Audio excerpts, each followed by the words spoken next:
Hello and welcome to the Hive. Tonight on the show, we're talking about Papa Palermo's Honeycomb. It's raw and it's pure. We are so excited to have you. This is Sauce Spoken.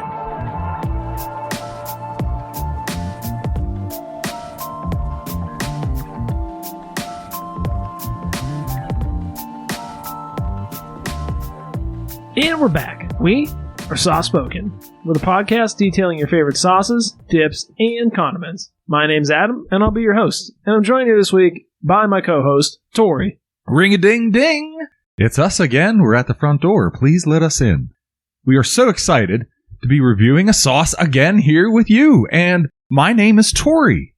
And to my right, if you could envision Poison Ivy, but like gender bent, so like a male representation of Poison Ivy, you would have our co-host and friend to my right. His name is E. Welcome, Poison E. Ivy. E. Well, I do have all the houseplants, right? So yeah, so if you consider like maybe the Jolly Green Giant. There we go. Yeah, you're all cut up, big shoulders and shit.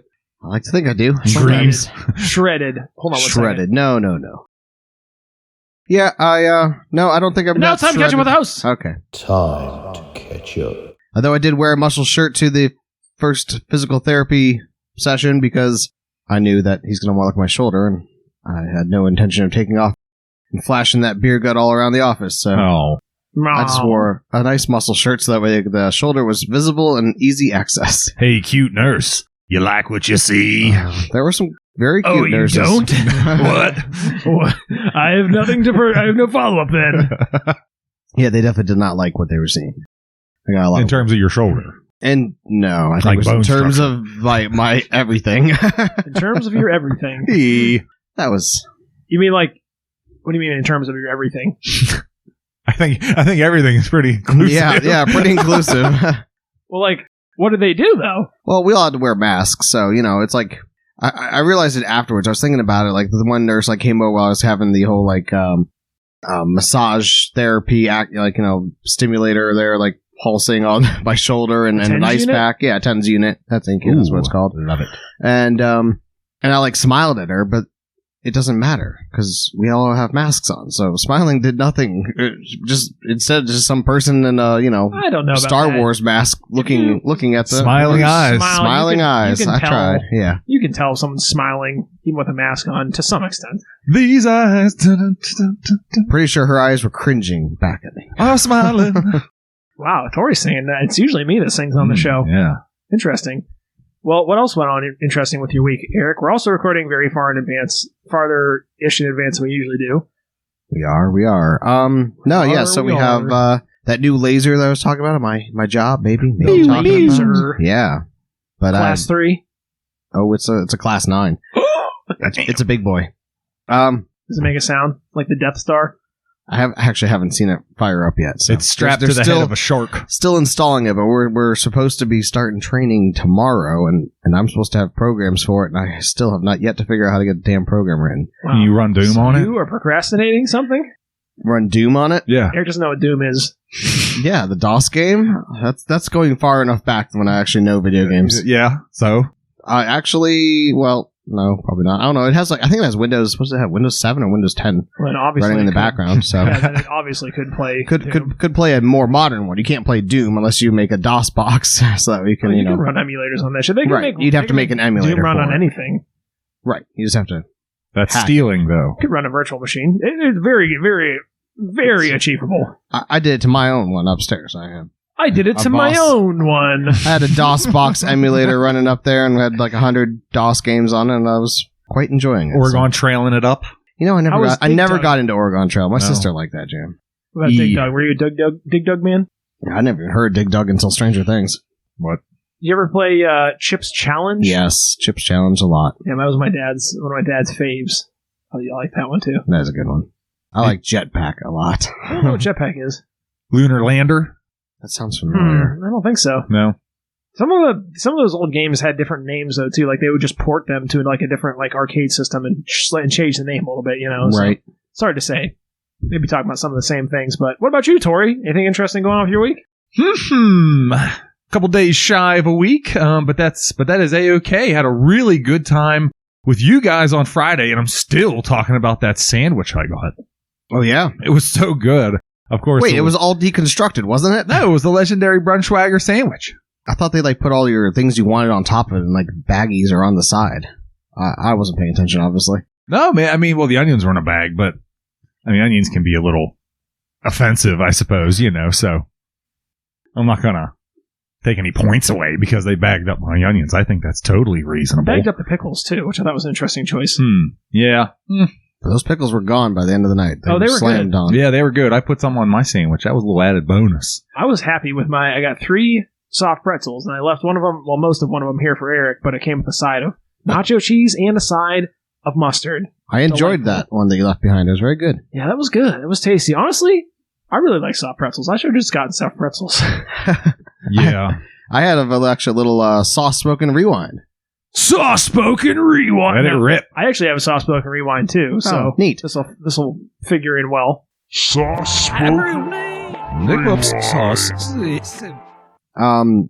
It was the night that I was eating your leftover It was the pretzel. night before Christmas.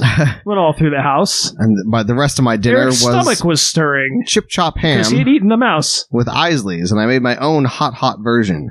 I added gochujang, South Korean spicy sauce to it, and You're just making up. sambal hot garlic chili sauce, basically. I can see that working. It's so weird. Like an Asian crossover. I thought it would be very weird, and Isley's. honestly, it worked. It worked quite well.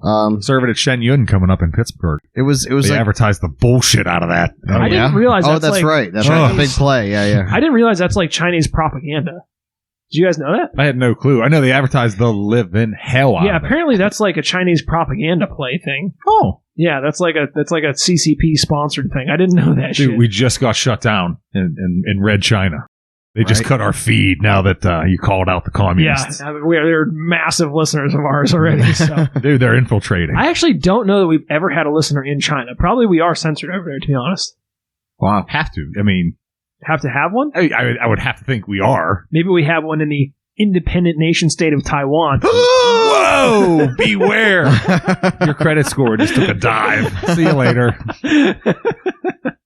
Okay, we'll bleep that. That's Why? hilarious. I I wanna think get you any should keep that. ICBMs hitting Pittsburgh, so. All right. What was the rest of your sauce bucket rewind? It was good? That was all?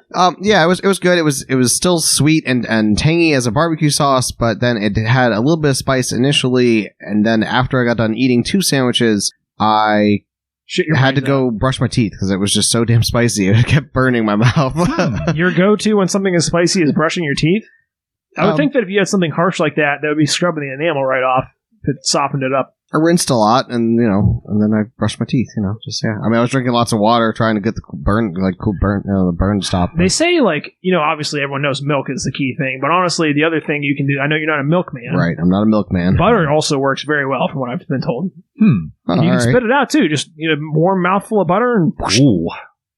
apparently that It'll takes it right kill out. the burn. You Yeah, should it do takes it that right out. when you're like jogging or on your bike for a great length of time. Yeah. I think that would be a real good. Definitely the next time you're on a hot date, just get a Yeah. nice spicy Mouthful. wings and then a big mouth. Hey, excuse me, garçon, can I have a cup of butter, please? And, Garçon. and 1 spittoon. Kelly Gold. Slurp it right up. Yeah, women love guys who know a lot of trivia like that. So if you just take a big Slurp, old plug of swoosh. butter and then go and yeah. then spittoon it out, yeah. Load it in like chewing tobacco. Once a she big sees- pat of butter. Not only that, but once she's seen you lick the food off a lid of something, oh man, she's gonna be dripping by the time she gets around to the butter. That's gonna be sealing the deal, my man. Yep, this is a podcast about dating tips. In case you weren't aware. A number of things. Yeah. Since we're on Sauce Smoke and Rewind, I also had a couple other things to touch about on the Isley's barbecue sauce that we tried last week. And I looked up online, because this was a point that you made a lot of emphasis on, both of you. And I think actually particularly Eric The onions. was talking about the onions and how their absence was such an egregious mistake that I made. It was. I didn't find a single recipe online that included onions. Really? I think that's a Tori's family thing. Wow. There might be some other people that do it, but Yeah, my it's certainly coworkers, not a yeah. standard recipe inclusion. Unforgivable, nonetheless. I will say that, I will outright say I did nothing wrong on that one. I loaded mine up with onions. And must be a personal preference. Yeah, that's personal preference. It's definitely not a standard inclusion in recipes you find online. How could it not be? I checked a lot. I guess is my question. Yeah, it's really strange. Doesn't that seem just an obvious thing? Including the ones on Isley's website. So I feel very vindicated in saying that is not a necessary thing to include. And the other thing I wanted to mention is that the jar itself, and you can get it out if you don't believe me, but... It has onions in it. No. You commented last week about how I didn't let it slow simmer and I wasn't doing it right, blah, blah, blah, blah, blah. It does say on the side of the jar that you can slow cook it wherever you want, or do it right in a pan like I did it last week. So I did it verbatim off the jar. That was kosher.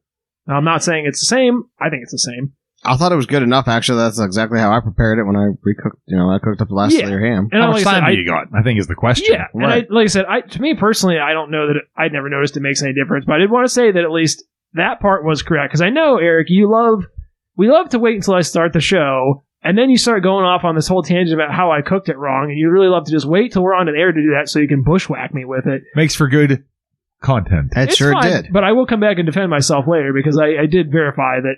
No, I was right as usual. And of course, I used the same pan. I used the same pan you did, and then I I put it in there and put a lid on it and let it cook. Actually, it's right there in the dish drainer. Why do you put the lid on everything? Because I had to let it simmer. Let it actually cook in there for I cooked it on the stovetop for 30 minutes. So I guess I don't know if that's it wasn't the 10-minute, barely 10-minute Passover you gave. Waved it over the flames, served it to us. It was fully cooked. I'm kidding. I'm just giving you shit. It was fully cooked. It started fully cooked. It's cooked ham. It's cured ham. Well, that's what I'm saying. What are you... all you're doing is rendering the fat out and drying the ham out. I don't see how that's beneficial, but I mentioned talking about looking at the Isley's website recipes, and we glossed over this last week, but after I went on a search to find the onion thing, I started looking at their recipes. They have truly some of the most bizarre recipes I've ever seen in my entire life on a food website, on the Isley's website. So I want to do our typical thing where we read these here. So, Tori, do you want to lead us off with the first one? Sure, here we go. This is a baked ham Popeye with roasted pepper garlic cream. Wow. Oof. Now, this is it looks like it's almost like a little soup bowl full of the garlic cream. It looks like a croissant. Absolutely looks like a croissant.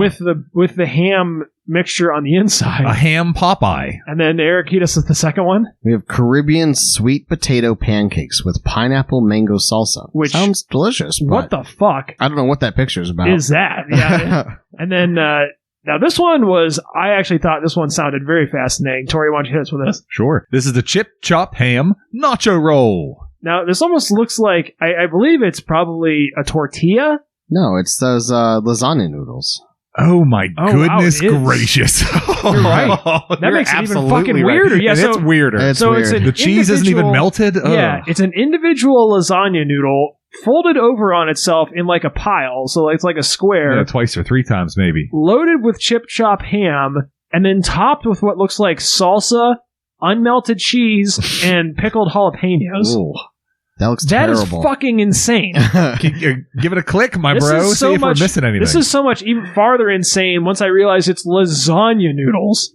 You're absolutely correct, Eric. Lasagna noodles, Isley's chip chop ham, green pepper, cheddar cheese, jalapeno pepper, salsa, sour cream. What the fuck is this? Oh my goodness. Who comes up with this? Is truly this is something Eric can't even top this with the recipes. No, I can't. Even that, that's bizarre. This is weirder than anything Eric has ever come up with for recipes, and that's really saying something. That is. This is weirder than the fucking ceiling sauce we made him make one time. That is bizarre. That's fucking weird. So you boil the noodles to get them... You must have to. You have to. You have to make your own noodles so they're soft. All right, hit us with the next one here, Eric. We have chipped ham and vegetable quiche. Which, okay. That seems fine, but what is this red orb it's sitting on? That's a very good question. Oh, there's another orb. I'm pondering the orb. What is it sitting on? Why is this picture so dark? Why is it so... The lighting, they didn't do the white balance between any of these pictures. So even though they're all sitting on white tablecloths, the white balance is totally different. So one picture, it's almost like black, it's so dark, and the next picture it's like bright stark white. Yeah. Oh, it's terrible. And it's sitting on this red orb, which looks like a piece of an extra large piece of bologna or something. Misshapen. All right, I gotta click on that one too and see what the orb is. What the fuck is that's just that? A plating choice, I think. It's just a plate. Yeah, it's just a... That's so weird. I don't know, like a... What the fuck is that, though? Is that other plates? I think that's a plate on a plate. Yeah, your food is on a plate, and then that's on a plate. All right, well, hit us with the next one here, Tor. Oh, this one ought to be classy. Chipped ham Tuscany. Boy, really taking it to the next level. Now, if you didn't know what this was, this would look actually really nice. It's plated well, looks like a nice pasta dish. It does. Yeah. Chipped ham, I'm envisioning something almost like a carbonara. Exactly. But I'm assuming I'm hoping, praying that this doesn't have... Isley's barbecue. The barbecue sauce in it. I'm hoping it's just chipped ham, which case, honestly, I could see this being pretty good. Chipped ham for bacon, and that's what you got. Yeah, it'd just be like a, kind of a cheaper, shittier carbonara. Well, this next one's another weird one here. Yeah, Ooh. Go ahead, hit us, Eric. We got fiery citrus, glazed ham, and tropical salsa on orange biscuits. Orange bizarre. Biscuits. Wow. What? Okay. Okay, Tori, now this is another weird one, but this one's a weird one I would try. Hit us with I'd this. try that. Certainly. This is a fried ham BBQ ravioli. Now, this is a fried ravioli, like deep fried ravioli, like you've probably seen in stores in a box. Sure. Just filled with, and it's like an out of focus picture, filled with fried ham barbecue, which... like I said, I would try this. This seems fine. Yeah. I bet that would actually be pretty decent. It's weird. If you repackage that and call it a pierogi, people would trip over themselves trying to go out and buy it. Oh, you're probably Mark right. my words. Yeah, especially here in Pittsburgh. Now, the deep fried thing's a little bit, that would throw you off, but they seem to love putting the shit with pasta, which is weird. Deep fried pierogies are pretty damn good. All right, what's the next one here? We have ham and pepper roulades with sweet and spicy pepper sauce. Which I can see, as long as there's no barbecue sauce involved, that's okay. Sure. Next one here, Tor. Ham and cashew stir fry. Again, not so great. The picture looks disgusting. It looks like jail food, but I think it's mostly a lighting problem, to be honest, like a lighting and a saturation thing.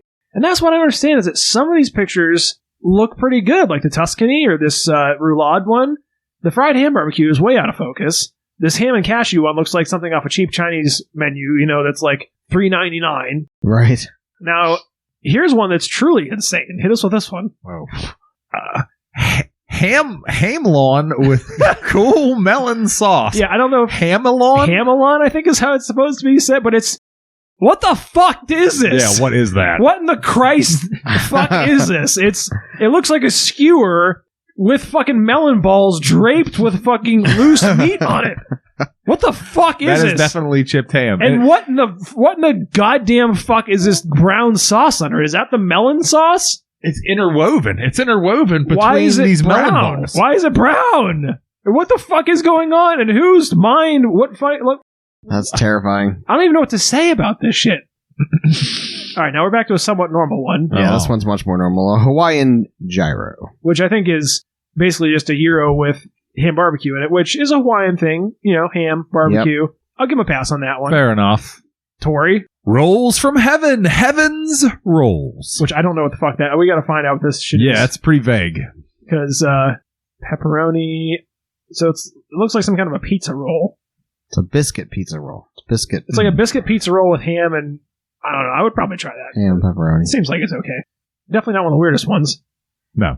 Eric? We got hot and spicy ham and cheese sauce. Which this picture is so tiny I can't even see what's going on. Yeah, okay.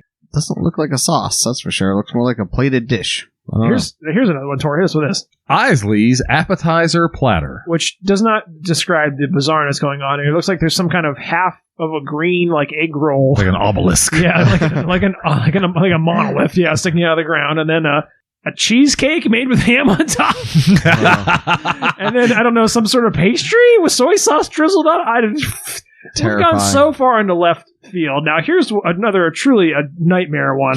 A one from... I didn't think that's so nightmarish. It's a nightmare. It has a doily on it, so you best beware. I think that's the only one with a doily. Only one. Eric. It's the Isley's chipped chopped ham gumbo. Which...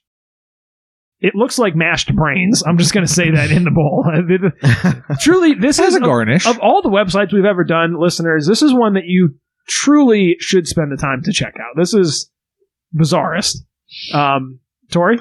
Isley's chipped ham and asparagus quiche with fresh fruit. Which there's already one quiche, which is arguably too much to begin with. Well, Eric? This one at least looks fine. Quiches aren't created equal, but some are good.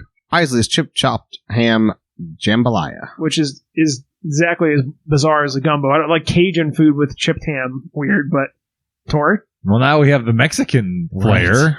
We have Isley's ham taquitos, which look inoffensive, but I'm terrified of what's actually in them. Dude, I'm thinking they have you get a log of Isley's chipped ham instead of having it chipped, shape it or cut it off in such a way. Yeah. Terrifying. Think about that for a minute. That's probably what the chunks that's in one of those dishes. Yeah, you're probably right. The ham and cashew, the honestly, cashew one. We could do an entire episode investigating this entire page because there's so much on here. I'm trying to cruise through this a little bit, but the shit is bonkers. Oh my goodness. Hit us with this next one. Monte Cristo broquet with sweet and hot pepper marmalade. Bizarre. Yeah. Now this one is our... I found this one. This is one I sent to our group chat because we have our friend Big A who comes over, and we generally call him AK in the group chat. This is Pirate AK's overstuffed chicken breast, which looks like a chicken cordon bleu type thing. Sure. I could get on board with that. Now, this next one is actually kind of interesting, Tori. Pittsburgh cheesy grits. So there you have it. Which it looks like cheesy grits with chip-chopped ham in it. It honestly would definitely, I would be willing to try that one. It'd be edible for sure. Eric? Rustic chopped ham pretzel with raspberry honey mustard glaze. Again. That's an everything bagel. Weird as fuck, yeah. That's exactly what it looks like. Tori? Southwestern ham and cheese cornbread with dried fruit compote. Disgusting. Eric? Stuffed mushrooms with crab and Isley's chipped ham. Fucking weird. Tori? Cornbread sounds good. Susanna's summer ham salad. Again, what the fuck? Oh, Susanna. Now, the most normal one here by far. Yeah, Eric? but the size of them looks bizarre on the website. Sweet plate and on spicy. plate action again. Oh, again. This is all like the stock imagery from hell. This is terrifying. From the back rooms. There could be an entire subreddit devoted to this one webpage. That's all I'm saying. Sweet and spicy Hawaiian ham sandwiches. Pretty normal. Little sliders. Luckily, Itty bitty. they finished off strong. This one is a tortilla ham wrap with blue cheese dill sauce. Yeah, I have nothing to say about that's this. whack. Insane. So yeah, this entire website. Oh my god, listeners! Like I said, this is the website of all of them that you have to visit. Man, we spent 30 minutes on that. We didn't spend 30 minutes on that. We're 23 minutes in. E. I knew it was good. It was getting long. I could have spent 2 episodes working on that. That was wild. Yeah. I could have easily spent 2 full episodes talking about that webpage. So. Oh, and then the only other last thing I wanted to add for Sauce Bucket Rewind is propylene glycol alginate isn't powdered seaweed. You did say powdered seaweed, which is a bit of a simplification, but it is derived from kelp. So you were correct. I will give you definite points for that. I didn't say it was only powdered seaweed. I just said yes. And has powdered although seaweed. Technically kelp is not necessarily seaweed. Kelp is this is a fun fact. Kelp is not actually a plant. Kelp actually has eukaryotic cells like animals do. It's actually closer to an animal as far as like genetic structure, but weird shit. So, all right, well, let's go ahead and get on to the sauce we're trying this week. Finally, halfway through the show. Good thing it's a quick and easy sauce, right?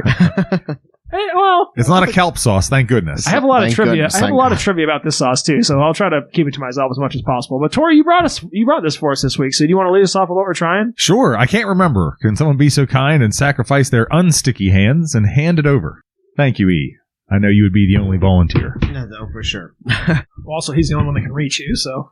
What we have here tonight is Papa Palermo Honeycomb, a premium honeycomb, a whole brick of it. So there you go. Papa Palermo. I think Palermo, yeah. Palermo. I'm glad Palermo. I'm glad you had to say that one. Really? I thought that was pretty straightforward. Palermo is what I would say. Palermo. Yeah. Papa Palermo. Yeah, that's what I would say. There you go. Yeah, so this is an interesting choice. A little bit of a deviation from our standard sauces, too. Something a little bit different. We've been trying to branch out a little bit more. I know I say that pretty much every episode, but this is definitely branching out a little bit. Yay! I was concerned how it was going to be received. I mean, we haven't done anything similar to this. The closest, like we said, the closest we've done before was the Mike's Hot Honey, which had a lot of other things in it, which was partially honey. But now I do want to... You got this from... You want to tell us where you got this from, Tor? I certainly will. One of my favorite retailers. I'm not sure. They may be nationwide. They're certainly up here in the, as we like to say, the northeast of Pennsylvania. The Ollie's. So yeah, the Ollie's retailer with the old man with the glasses and the hair. It's basically a junk store. Yep. It's like a garage sale threw up. Which is and interesting. Has employees. This is interesting to me because we found the initial price for this, the original price for this, on the website. Now, I'm curious, how many ounces is this? 14.1. And what did you pay for it? $8. Now, this is an interesting tidbit because I've said this before publicly on the show as someone, and I've said this before, that I used to keep bees. And so we've talked about this before on the show, and I've made the statement that essentially, generally, like 1 ounce of honey goes for about $1. Especially if you get like anything decent honey, not like the Walmart honey you get, but like something decent like this that clearly actually came from bees and wasn't like blended with other shit. Which I think is interesting because the price online was approximately $1 an ounce, but you managed to get this for 2/3 that cost. Steal the century. You got to keep your eyes open while you're at Ollie's. You can send me a check any day for plugging you so hard, Ollie. But That's true. You miss a day, you miss a deal, what they say around there. And that is, I think, the honest to goodness truth. These babies didn't even have a real hole on the shelf. They were still boxed up. And I thought that was bird suet. I just seen a shape. That's they were what on the drew you bottom to it? shelf. I usually buy it there. It's usually cheaper. And that's what I mean. I was like, oh shit, I think this is the answer because I was already in the aisle next to it looking for sauces, and it was just too plain Jane. They did, however, have a sister sauce of the blasted sauce that we hated. Pizza blasted out my ass sauce. Yeah, it was some other iteration. It wasn't the one that we had, and I don't know. I couldn't do it. So I thankfully. Yeah, right. I landed on this instead, and I was hella stoked because I've been trying to do this for a minute, and the price just think it's sort of silly, and this one I just sort of tripped on it. I couldn't pass it up. So I for one, and I was delighted as hell to try this. Well, I think it's interesting because at one point on the show, and we haven't done this lately, but we were using the honey ratio, we were calling it, to adjudicate the relative value of sauces from a dollar perspective. What I find interesting about that is that when we finally got to doing honey, it doesn't fit the honey ratio. Not even close.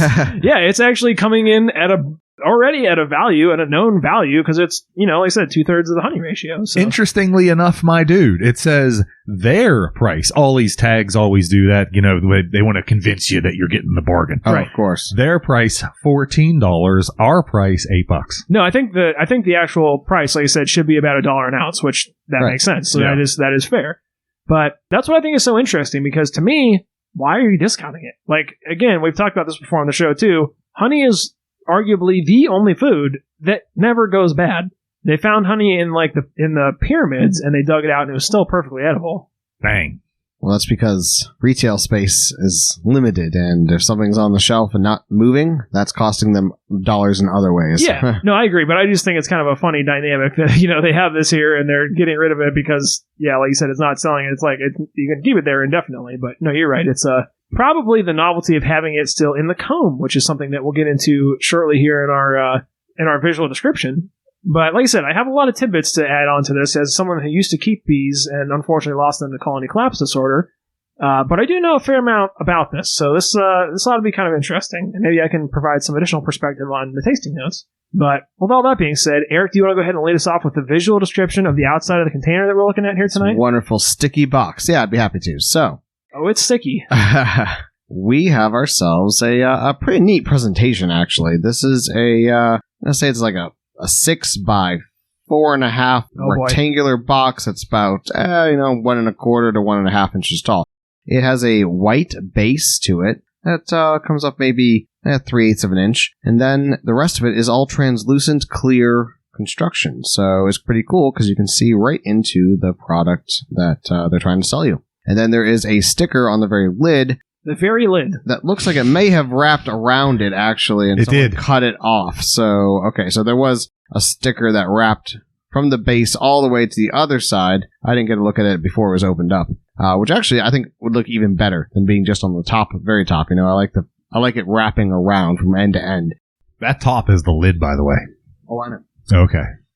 So yeah, this label is would run from one edge to the other, and it runs in about a 2.5 inch strip from the front over the top of the lid and down to the other side of the box. Essentially, it's like a clear plastic, hard plastic box.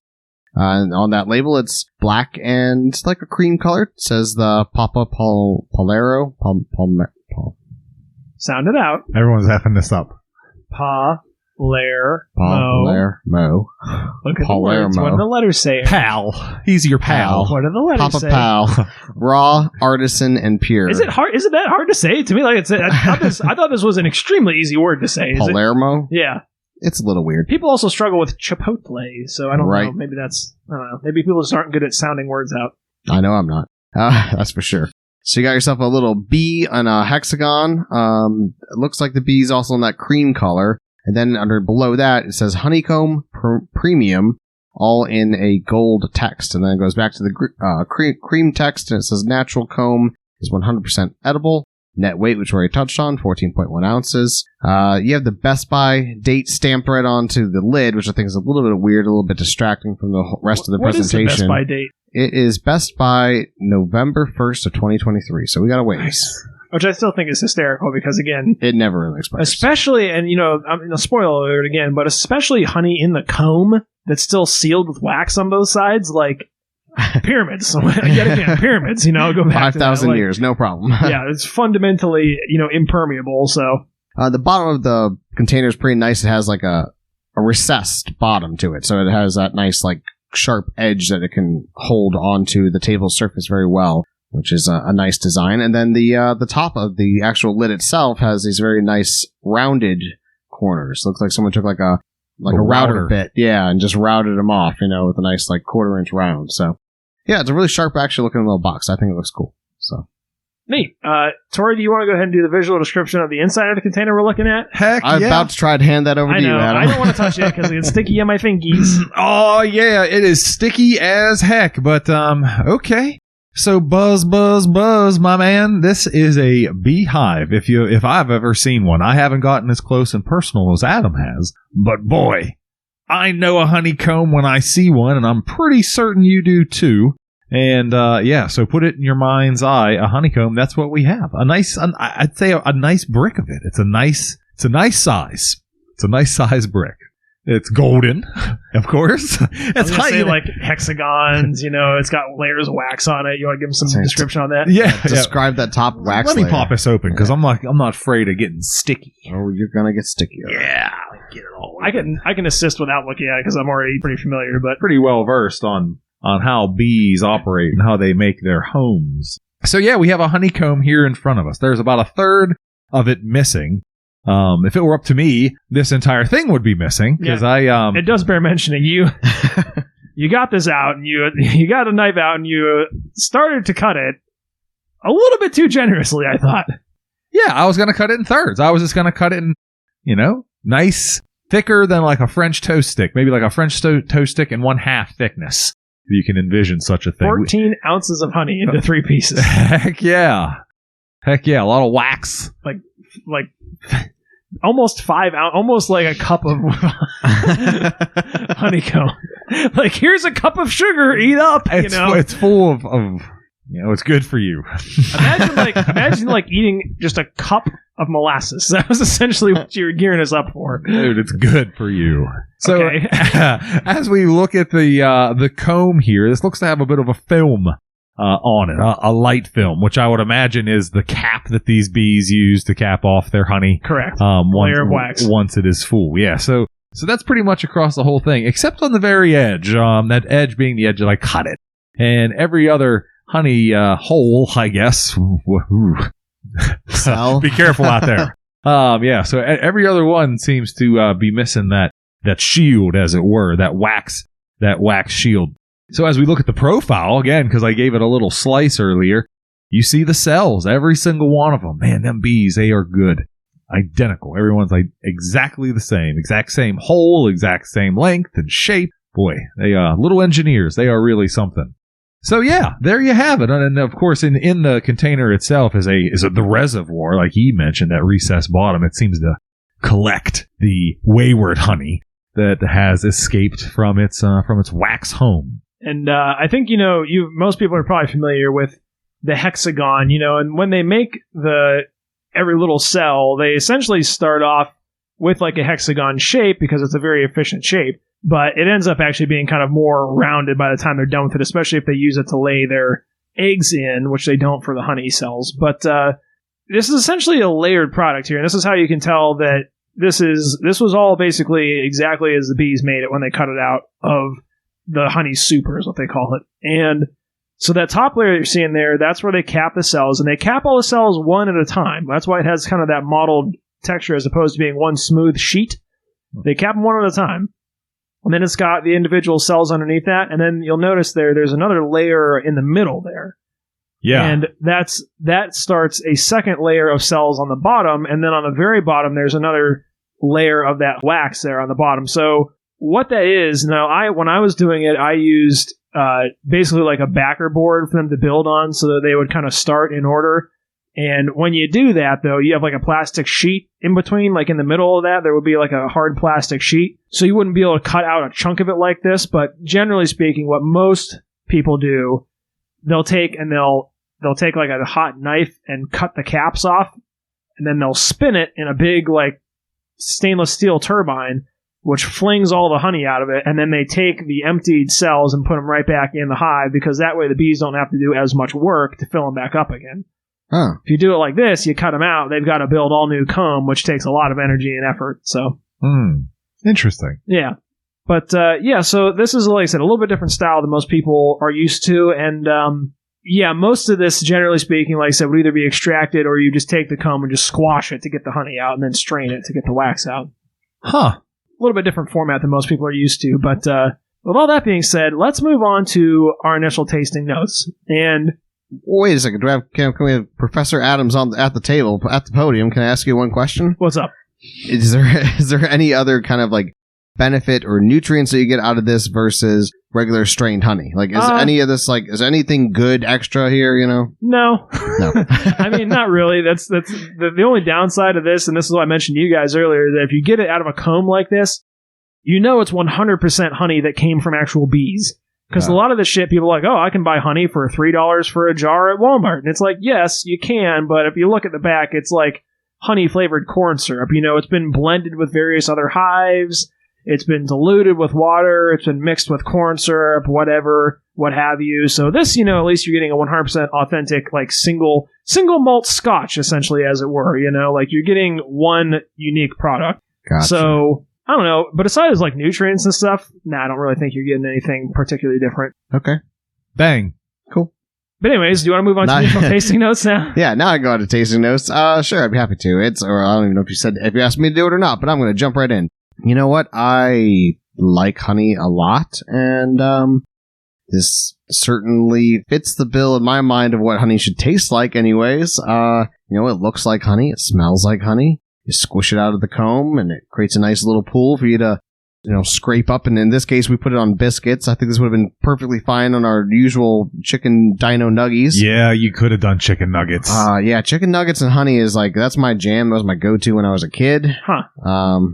That was always what I requested when I was, going to McDonald's as a little one. So, anyways, it's true. It's good. It's sweet. I liked it. The comb was a little, got a little bit in my teeth a little bit, but that's okay. I really worked well on the hot biscuits. We ended up making some biscuits right here.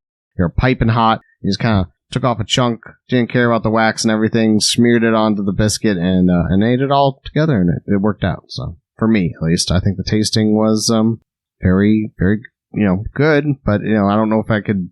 I guess I'm not a connoisseur of honey. I don't know if it was really any better than a strained honey without the comb and the wax. Tori, what'd you think? Yeah, it was certainly a honey. Much like E, I like it a whole heck of a lot. I like it on different things, savory things that you would think it would go on. Yeah, I like honey a lot. I thought with this particular product, at least for me, I was stoked for the experience. I was just excited for the chance to get a honeycomb, because I've been thinking about this for a while. And as we talked about before, it's a little bit high.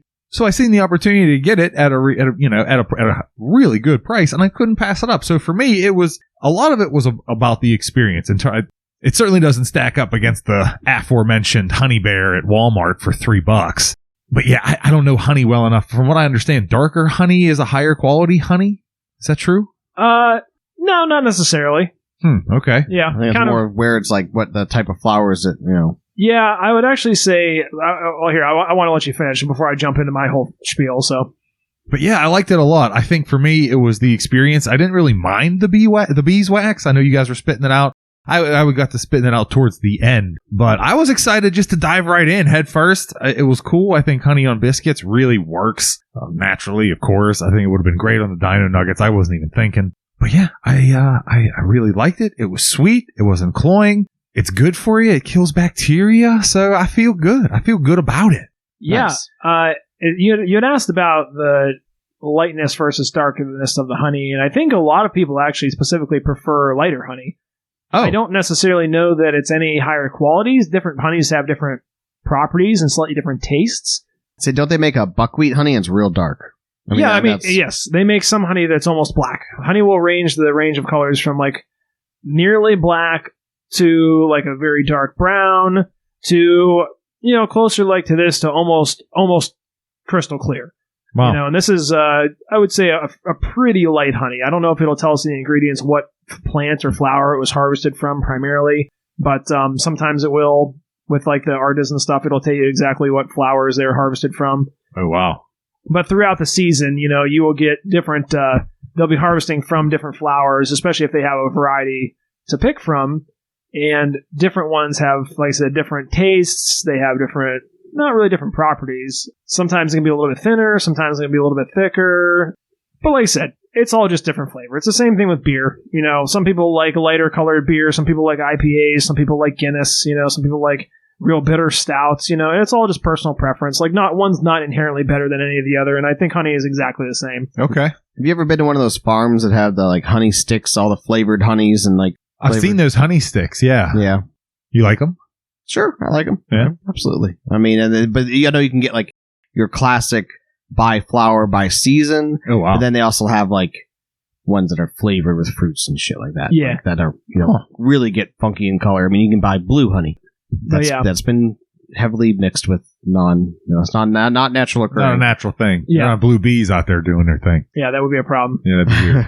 But as far as the taste goes, like I said, I don't know. To me, it's fine. Actually, I'm not really one who's the most well versed to speak on actually like what is good honey flavors. Like I said, I only kept them for a few years, and obviously mine weren't spitting out 10 different types of honey for me to try. It was basically just whatever was in my backyard for them to get, which was a lot of clover, a lot of people's just flowers they had planted around, and a lot of Japanese knotweed is big in our area. We've got it all through our backyards, which does make good honey. People do like it, but it's also an incredibly noxious invasive weed that has no business being planted anywhere or cultivated, and should be squashed as much as possible. So I didn't even know they flowered, really. I mean, I didn't. Oh, yeah, they do. They produce late summer. Pretty copious amount, like late July to September, some like white dangly little flowers. But yeah, bees go crazy for it. I know there's a lot of thistle in our area too, which they also are big fans of. Yeah, right.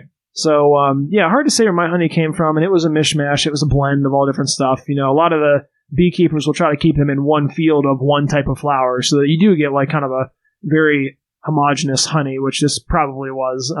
But like I said, to me, this is, I would say, a pretty light tasting honey, not a very intense flavor to it at all. Good, it's nice and sweet. It's got a lot of that nice honey richness to it, almost like a silky butteriness, I would say. But yeah, it's very good, but like I said, very light tasting honey. Generally speaking, I like the darker honey just because it does oftentimes have a little bit more of a flavor to it, and it's a little bit more unique than the stuff you typically get. So, and that's what I got generally was darker honey, so that was just what I kind of liked. But yeah, it's all just personal preference. So, but yeah. That being said, I do want to get on to Eric's favorite segment of the show, the ingredients, which I feel like is probably going to be not a whole lot here because, spoiler alert, there's beeswax and there's honey, but I do want to see if it tells you where from or anything like that.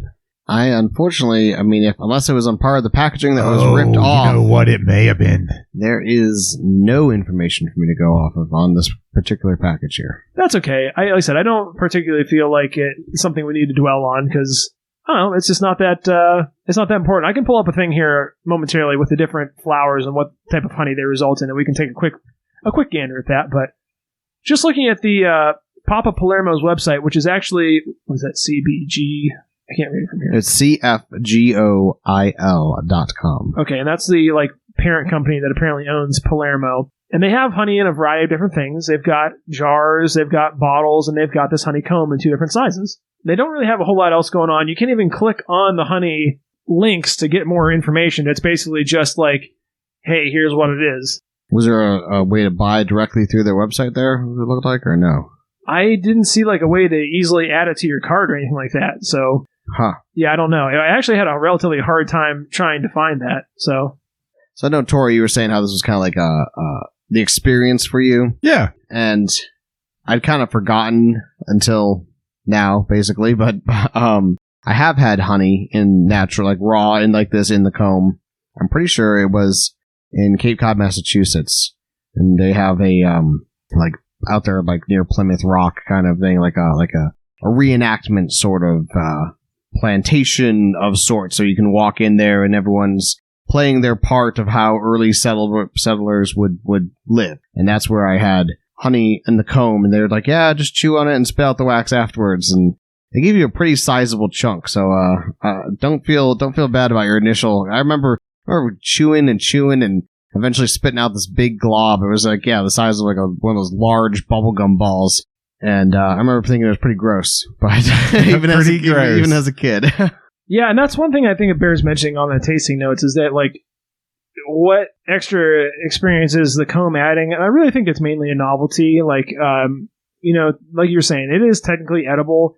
I don't think it's a very pleasant eating experience. Like, me, as someone that used to collect honey, I would get rid of the wax, you know? Like, I would basically just strain the honey out and try to minimize the amount of wax and other bug parts and stuff that were in it. Did you have some goofy contraption that helped you with the straining process? A strainer. Yeah, like just a strainer. Like, it's nothing fancy, you know, it's not a... I thought maybe a couple like rollers, like a pasta roller. You just like put the comb into it and it's like squooshed it all out. No, because like I said, it's on a frame, you know, it's not something that you kind of like just scrape it. And I didn't have the most sophisticated setup for it just because I was like I said, I only did it for a couple of years, and it takes a few years to really get solidly established. So I never really did get fully established into like a major production run. But so it was easier for me to collect the fairly small amounts that I had. But and like I said, I never cut any out of the comb like this, you know. But yeah, to me personally, I don't necessarily think that the wax is really adding anything besides novelty. You can eat it, but like I said, it just gets passed through you. It's not like it gets absorbed and you get any nutrients out of it or anything like that. So that's just my personal take on it. It's like ambergris.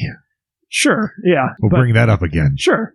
Yeah, so like I said, I didn't find a whole lot on I was trying to find a quick thing that would describe the different... Maybe we'll throw something up on the show notes if I can find something to describe the different colors, you know, that you get from different flowers, because there are, like I said, you're a pretty wide range you can get there. But yeah, it's a simple product, you know, something for us to try here, and I think it is kind of funny when it comes from like Papa Palermo and they want to put their branding on it, because this is a essentially completely unprocessed product. Probably the only one that we've ever had on the show that is completely unprocessed. That's true. Right. So like, yeah, you want to say Papa Palermo made this, whatever, that's fucking nice, but like bees made this shit, you know? Like, this is straight from their mouths to ours. So I think it's a bit of a stretch to even say that Papa Palermo had much, aside from using a knife to cut this into chunks.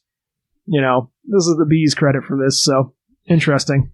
Hats off to you, bees. But, like you said earlier, Tori, they're little amazing little creatures, huh? Yeah. I do, like I said, I have taken chunks and just like chewed on it and spit the wax out. I think the one thing I thought was interesting with this is that it seems like the wax is very thin on this to me, like thinner than the stuff that I typically had. And I don't know exactly why that is. I don't know if it's like a faster production, you know, like the bees are really pumping it out and they had to continually make new cells, so they're just going really, really ham on it, you know? You mean, the cells themselves seem thinner. They seem very thin, you know? And like I said, I think that's probably because the way they're building the cells, they would use them for brood and then switch it over to honey, so maybe they've been used a couple of times, you know? Because this is very light wax also, I've noticed, like extremely light wax, which tells me that it's probably pretty new wax, as opposed to wax that's been used a few times, you know? So, I know some people are using 3D printers to 3D print a wax scaffolding for bees to then build on top of. That's essentially what I use. It was like a plastic base sheet for them to build off of, and it has a honeycomb pattern on it because it does help them to get like started correctly. You know, they're more than capable of doing it entirely on their own, but if you don't give them some guidelines, sometimes they won't build in even like the right direction, you know, because you want to be able to take it out as a frame. And if you don't give them any guidelines to go on, they may just go perpendicular to the direction you want to go, and then you end up just pulling out little pieces, you know. Sure. So generally speaking, they'll run like a string across, you know, they'll run like a wire or something like that, just so they have understanding of what direction you want them to build in, because they understand like those natural barricades. So that's probably what they did here. They had wires or something like that to guide them. And then they just trim it along the wire. All right, well, with all that being said, I think it's time for us to get on to the ratings portion of the show. Eric, do you want to lead us off with this? I kind of regret going first on this one, but I guess I don't mind. I like honey, but I don't think this particular, presentation and all that. It's like kind of almost gimmicky in my mind, and the wax didn't really add much to it. I mean, honey alone, in my book, would probably be a solid 7 at least. I love honey. I love the flavor of it. I love, on multiple different dishes. But this is going to be more like, I think a 4. I'm not going to go out and buy honey in the comb, honey, natural raw honey. So that's where I'm landing on this one. Not to be shitting on it. It tastes good, but it's just, it's not my jam. Heard. So, heard it. Tori, what'd you think? Well, yeah, I'm inclined to agree with you. I mean, the wax was okay. I think it's just a novelty thing. And after I got it, I was reading about it, various Googlings, cursory searches. Dare I say I was even doing my own research. But it said it appeared on a charcuterie board. And I thought, that would be nice. That would certainly be, at least a visual. As you're looking at the board itself, I think that would be a neat thing to look at amongst your cheese and meats and whatnot. Oh, for sure. Yeah. So I think it has a place for sure. Certainly not on an everyday application, but the honey inside was nice. I think I'm going to be a little nicer than a 4. I think I'm going to give this a 7.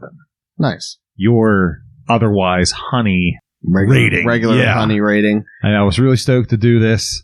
I don't think it's a 10. I don't know. As much as I would like it to be, I don't think it is. The price was right. It was at my favorite store. It was pretty darn good, and I like the novelty. So, yeah, I think a 7. We'll go 7.5. Wow. Okay, yeah, for me, actually, I'm surprised by this because I honestly thought you guys would rate it higher. And the thing I think is interesting, so 2 clarifications. Number 1, I think that for me, what is a 5 in honey? And I think that is essentially like something that you can buy off a store shelf that's not something super fancy. It's not from a local artisan beekeeper or something like that. It's just some national commercial product that's blended from a variety of different batches of honey. It may or may not have additives or be diluted or have some water in it or something like that. But, even if you get actual honey, like unprocessed honey, like I said, it's always at least blended with a variety of honeys just to homogenize the color and taste, so you're not getting various small batches from national manufacturers.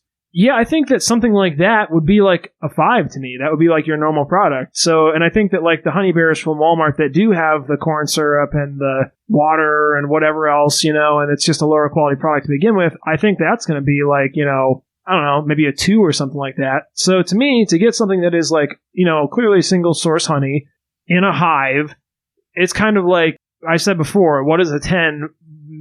There's no way to improve it. I mean, like I said, and this is not something that was modified by humans. So, like, what are you going to tell the bees to do better? You know what I mean? So, like, this is almost like, I'm not going to say this is a 10, but this is, like, pretty damn close to a 10 by default. Just because, like, it's a natural product, What can you truly get? Maybe you get from a different flower source, but like I said, that's a personal taste thing. Maybe you get it from a local beekeeper, and like I said, the price on this is good. So, honestly, I'm going to give it a 9. Like I said, the only things I'm thinking about would be like if you bought it from a smaller local operation and you knew like how the bees were taken care of and treated, those are some things. I think the price on this is already really good and it's already a natural product. Maybe I prefer like a honey with a little bit more flavor to it, something that's a little bit darker, and that's just a me thing. Like, honestly, I think you could make a really good justification for this being a 10, but like I said, for me personally, just because I did keep bees, I feel qualified to call it a 9, but yeah, I'm really surprised for it to be like a 4. So I said 4.5. I'm not saying you're wrong. I'm just surprised based on that, my perspective at least. Right. I mean, I guess your perspective to a point of, but except that I see that we have taken a natural occurring product and then we have mass produced it, mass marketed it, cleaned it up, made it easier to eat, made it. I think those are improvements upon something. I don't think that's necessarily a detriment to it. No, and I do think that I will say this as someone who has eaten honey and had bees that made honey and worked with the bees and all that, I will fully admit that I do not believe that right out of the comb is the best honey eating experience. Like, I do believe that it is better strained and pressed and removed of the wax. Like, I don't think the wax adds anything nutritionally or fun from an eating perspective aside from picking it out of your teeth, or spitting it out. Right. I don't think it adds anything aside from kind of like a neat novelty appearance thing. So to me, yeah, that's not the best way to eat it. But still, like I said, I think that what are you going to do? Say the bees did something wrong? So no, yeah. Bees did what they did best. I mean, that's my perspective. So yeah, I think to me, like I said, I think a 9 is pretty fair. So not bad. And like I said, the price, yeah, you can't beat it. You can't get this from any other, farm or anything like that for this kind of price. Anything you do get from an artisan farmer or beekeeper is going to be, above the honey ratio. It's certainly not going to be below it. Very interesting. I seize the deals, and I got to cop the deals. Yeah, no, I think this was a screaming deal on this. And like I said, even if you do have to kind of like press it out, so what? Even if you don't decide like, I'm done with the comb, I'll press the honey out. Okay, fine, by all means. Like throw it in a little fine sieve, and just press the honey out, and you're golden. Oh yeah, absolutely. Yeah, a little work, a little effort, and you can have yourself some. Yeah, like I said, like local, pure honey. This is essentially one of the few to only ways to guarantee you're getting right. like, purely sourced honey for a reasonable price. Like I said, you can get it from a farmer that knows the origin and works with the bees themselves. It's not going to be a container like this, and it's going to be in a jar, but like that's legit. But it's also going to be $2 to $3 twice as much. Yeah. So sure, hell yeah, easily. All right, well, I think that's going to do it for us this week for the Papa Palermo Honeycomb / made straight by bees from nature and processed by Papa Palermo, so not really by them. But with all that being said, Eric, closing thoughts. Do you have any closing thoughts you'd like to share with the listeners this week? I have closing thoughts. I hate to take up too much time. I'll try and make it short here. Oh boy, I want to talk about having broad shoulders. I think it's maybe an important thing because I've heard some feedback from some people, some family, some friends, about how I need to rough up my co-hosts and I should get into a scrap and flip the table and call them names. And wait, who said that? That's just not who I am, and that's not really necessary. We might go at each other a little bit here on the show, but it's all in fun and jest. And well, yeah, and I just want listeners to be aware of that. I have no grudge against my co-hosts, and I have broad shoulders, and I take it. Who's telling you to start a fight? I'll let you figure that one out. Is it your coworkers or your family? It would be coworkers. You know who I'm talking about. Oh yeah, okay. Well, let me put it this way: I'm like almost a foot taller than you, and probably easily 50 pounds. More than you. Easily 50 pounds more. I don't like your odds to begin with. So. And with my bad shoulder, yeah. There's no flipping tables or cursing or picking fights. You can curse all you want. Well, that's true. Cursing. You're welcome to. Yeah. So. But yeah, we're all having fun here. Exactly. Oh, yeah. Amy don't listen to the show anyway. I think he was talking about Bop. Oh, okay. Amy doesn't seem like the one to tell someone to instigate a fight. Right. I wasn't even thinking. She's certainly not coming to Eric's defense. Yeah, I couldn't. Nothing was if anything, computing. She'd be telling me to go harder on Eric. Yeah. Okay. Now it all. Yeah. Links. All makes sense. Yeah. All right. Very well. With all that being said, now it's time for Touching Thoughts with Tori. Yo. Well, it appears that I'm on a little bit of a mini series. A little impromptu, if you will, mini-series about goals. Talking about goals. And once you accomplish those goals, it's important to reflect on a job well done because you deserve it. You worked hard. Whatever those goals were, we know you worked hard. You did it. Reflect upon it. You'll be better once you did. So, and that'll do it for me. And of course, we love you and you're handsome. And we'll see you next week. Cool. Well, as always, thank you guys so much for listening. Thank you for being our loyal listeners. And as always, we'll catch you next week. Oh no, it's the end of the show. Thank goodness there's several other episodes waiting just for you. Check out our Instagram. We like to have some fun over there. We post the sauce bottle pics if you're curious, and the occasional meme. That's going to be Sauce Spoken official. Hey, despite our humble nature, we are accepting donations, believe it or not. Look us up on PayPal. That's going to be at Sauce Spoken. Hey, and if you like what you hear, grease those palms, babe. Lastly, roll up your sleeves and get into the nitty-gritty at saucespoken.wordpress.com. We have show notes and details. Check it out. Share us with a family member or a friend. If you're enjoying it, I'm certain they will too. Good night.